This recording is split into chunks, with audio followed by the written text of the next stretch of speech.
እውነት ስለሆነ ኢየሱስ ክርስቶስ ዋለ በአደባባይ ሲሰደብ ሲከሰስ የሐሰት ዳኝነት አምላክን ወቀሰው።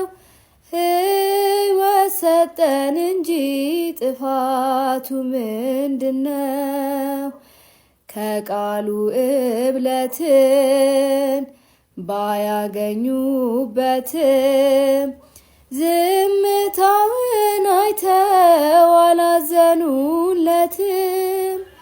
ባላወቁት መጠን ጠሉት ካለ በደል ጥፋቱ ምን ይሆን የሚያደርስ ከመስቀል?